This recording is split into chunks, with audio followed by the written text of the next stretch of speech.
के मऊ से, जहां हिंदी भवन में आजाद महेंद्र राजभर ने किया प्रेस वार्ता।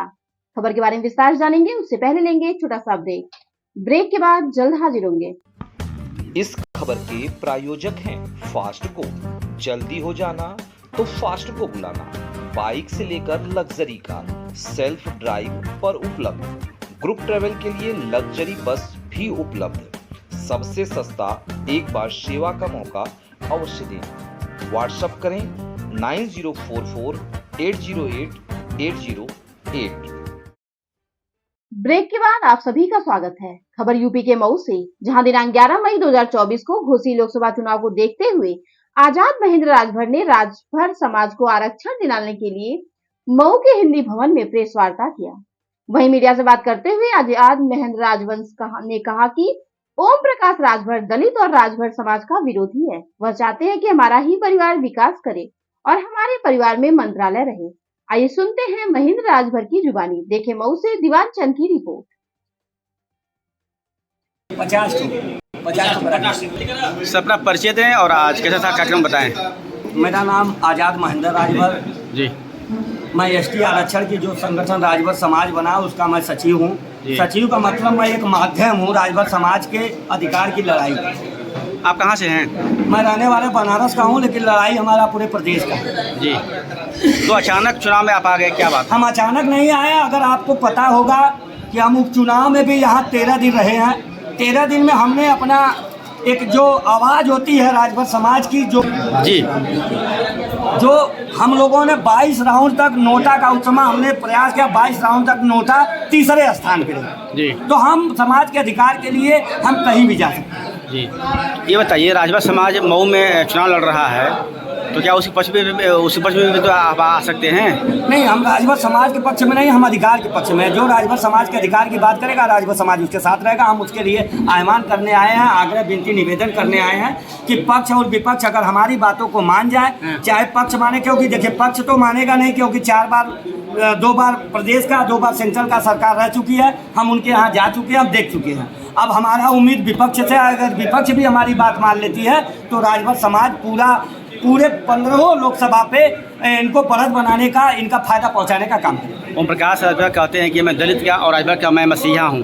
अरे जबान है तो आप मसीहा बनिए ना। आपके साथ कौन पढ़ा लिखा है ये दिखा दीजिए ना। आपका बेटा भी पढ़ा लिखा है, एमफिल करके अभी 2015 से करे, डॉक्टर है। अब जाके 2024 में उनका थीसिस जमा हुआ है।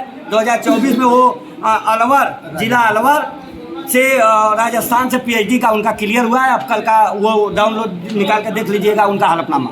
मैं पढ़ाई की बात नहीं किया, मैं ये बोला कि ओपी राजभर दलित और राजभर का मसीहा बताते हैं। इसके बारे में क्या कहेंगे आप? भाई मसीहा की बात ये है कि बातों से मसीहा, अधिकार से मसीहा बना जाता है। राजभर समाज को अधिकार दीजिए तब ना। आप झंडा धुलवाने का मसीहा है, राजभर समाज को झंडा धुलवाने के लिए आप मसीहा हैं। बस आप जो कहिए। तो ये बताइए, तो अभी आप अचानक आप लोकसभा चुनाव में आप आ गए बनारस, आपको यहाँ आना पड़ा। फिर अचानक आप कहे, जब जो इंसान जो संगठन पूरे राजभर समाज की लड़ाई लड़ रहा है तो अचानक क्या हुआ? अभी तो हम 10 दिन पहले भी मऊ आए थे। 10 दिन पहले आए थे, 2 महीना पहले आए थे, 14 जनवरी को आए थे। मैं तो यहाँ घोसी में उपचुनाव में 13 दिन रहा हूँ। कोई पत्रकार बंधु अगर होंगे, मिले होंगे तो जानते होंगे। तो जो घोसी का जो चुनाव हुआ था तो आप किसी पक्ष में बात कर रहे थे? आरक्षण नहीं तो वोट नहीं का नारा बुलंद करके नोटा दबाने का काम किया था, जिसमें आप देखोगे 1785 वोट मिला था। 22 राउंड तक नोटा तीसरे स्थान पे था। बाद में 5 प्रत्याशियों के ऊपर आज भी है। और इस बार आरक्षण नहीं तो वोट नहीं का नारा। अभी हमारी बात विपक्ष से भी चल रही है। सरकार अगर हमारी बात मान जाती, जो हमारा सरकार मानेगा उसके तरफ हम प्रचार प्रसार करेंगे। उसको उस टीम, उस पार्टी को हम बढ़त बनाने का काम करेंगे, समाज को झुकाने का काम करेंगे। अन्यथा जागो राजभर जागो, आरक्षण नहीं तो वोट नहीं का नारा बुलंद करके आगे बढ़ेगा। आपको ये भी मालूम होना चाहिए कि बीजेपी की सरकार है। जी, आरक्षण नहीं तो वोट नहीं का नारा वही हमारे पास एक प्रतीक है। उस प्रतीक के लिए तो हम वही प्रतीक दबाएंगे जी। बीजेपी की सरकार है, ओम प्रकाश राजभर से मंत्री हैं, तो ऐसा नहीं है कि आपके ऊपर FIR हो जाएगा?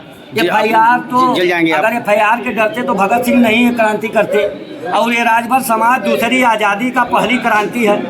पहली आज़ादी हम लोग अगर पहली आज़ादी 31 अगस्त 1952 को हमको मिली है, राजभर समाज जो विमुक्त हुआ है, मुक्ति मिली है। और दूसरी आज़ादी हम लोग लड़ रहे हैं, दूसरी आज़ादी का पहली क्रांति। तो इससे फायदा किसको होगा? अभी आप जो बगावत कर रहे हैं, इससे फायदा किसको फायदा पहुंचाने के लिए नहीं आए हैं। मैं समाज को जगाने आया हूं, उनके हक अधिकार पे। वो अपने अधिकार की बात करें, नेताओं का बहुत हो। वो प्याज कर रहे हैं कि ये लोग बस कीड़े मकोड़े हैं, बस आते रहेंगे या जाते रहेंगे। भाई जबान है तो वो तो कीड़े मकोड़े क्या, वो तो बाबा जी को भी बोले थे, बाबा जी को भी बोले थे। आपको पता होना कि आपको मंदिर में ट्रेनिंग के लिए भेज देंगे, अमित शाह को और मोदी जी को भेज देंगे वहाँ गुजरात। तो इनको तो बहुत लोगों की बहुत बात है जी। इनके ये बड़बोलेपन की बात ना करें, आप उन्हीं के बारे में क्यों करते हैं? आप और बात करिए ना। ये बड़बोलापन जिनका बयान वीर नेता है, ये दक्षिण भारतीय के तीनों बाप बेटे नेता बन के यहाँ आए हैं। जो दक्षिण भारतीय में कार लेकर चलता है, नेता उतरता है, बस उतरेंगे। इनका भौकाल है, कुछ है नहीं। 25% लोग बाहरी है। वो कहते हैं कि मैं कांसीराम का चेला हूँ। किसका? कांसीराम का चेला हूँ और साथ में मैं रहा हूँ। कांसीराम का चेला थे तो कांसीराम ने तो कभी हर हर महादेव नहीं कहा। आपने हर हर महादेव कहा। अभी आपने पूजा पाठ करा के नामांकन किया, तो आप वो बौद्धिस्ट थे, आप जो है कि वैदिक है।